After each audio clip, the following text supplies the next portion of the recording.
पुराने ज़माने की बात है कि एक मुल्क गुलिस्तान में एक बादशाह की हुकूमत थी जो बहुत रहम दिल और खुदा तरस इंसान था। बादशाह से उसकी रियाया बहुत खुश रहती थी। उस बादशाह की एक ही बेटी थी जो बहुत खूबसूरत और अक्लमंद थी। बादशाह अपनी बीमारी की वजह से अपनी बेटी की जल्द शादी करना चाहता था, लेकिन उसकी बेटी ने अपनी शादी के लिए एक शर्त रखी थी कि मैं उस शख्स से शादी करूंगी जो शुतुरमुर्ग के अंडे के बराबर मोती लाएगा।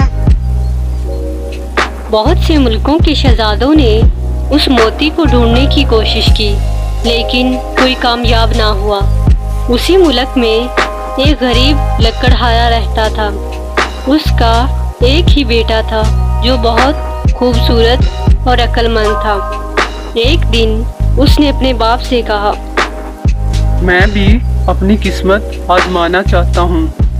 मैं वो मोती लेने जा रहा हूँ। अगर मुझे वो मोती मिल गया तो मेरी शादी शहजादी से हो जाएगी और हम अमीर हो जाएंगे और रोज रोज लकड़ियाँ भी नहीं काटनी पड़ेंगी।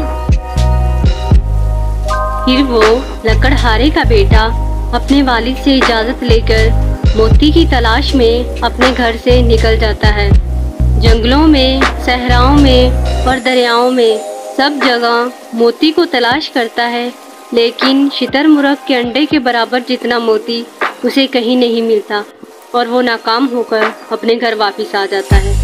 उस लड़के को उसके जान पहचान वाले लोग कहते हैं कि इतना बड़ा मोती कहीं नहीं होता तो तुम्हें मिलेगा कैसे। ऐसे ही तलाश करते करते काफ़ी अरसा गुजर जाता है। फिर एक दिन वो लड़का सभी जगह से मायूस होकर समंदर के किनारे बैठ जाता है।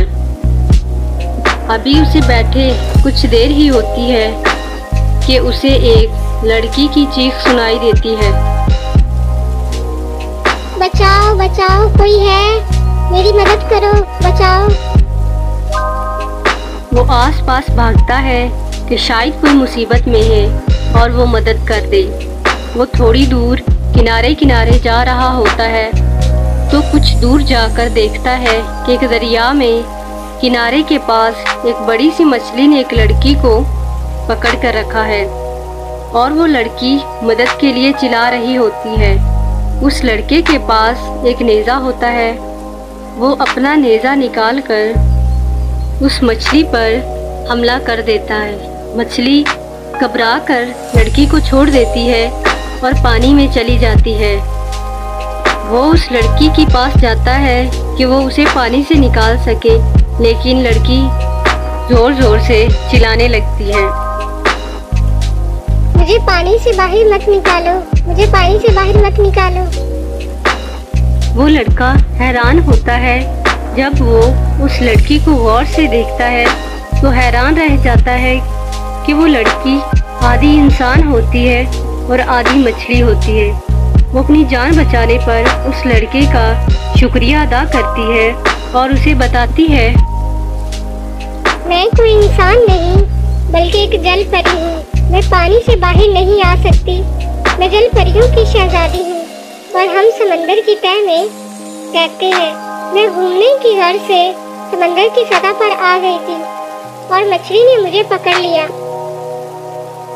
आपका बहुत बहुत शुक्रिया, आपने मेरी जान बचाई है।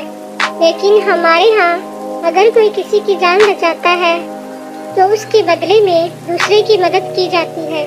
बताओ मैं आपकी क्या मदद कर सकती हूँ। जल परी उस लड़के का शुक्रिया अदा करती है कि उसने उसकी जान बचाई। जल परी उस लड़के से पूछती है,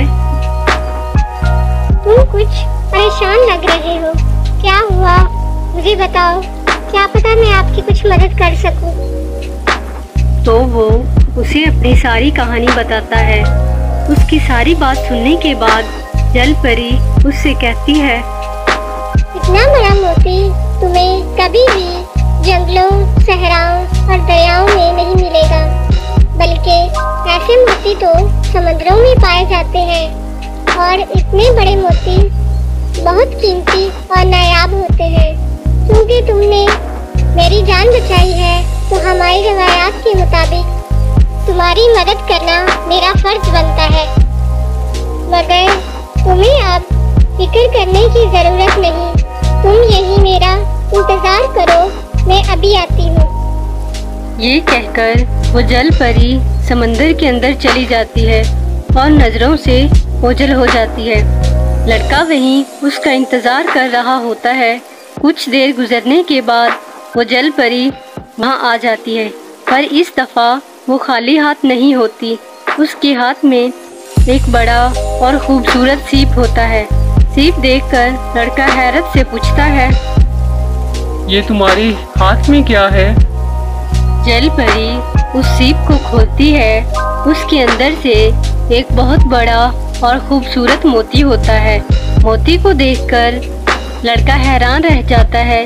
जल परी उसे कहती है, क्योंकि तुमने मेरी जान बचाई, इसलिए मेरा भी फर्ज बनता है कि मैं तुम्हारी मदद करूं। ये कहकर जल परी वो मोती लड़के के हाथ में दे देती है और वापस समंदर में चली जाती है। मोती लेकर लड़का बादशाह के महल पहुंचता है।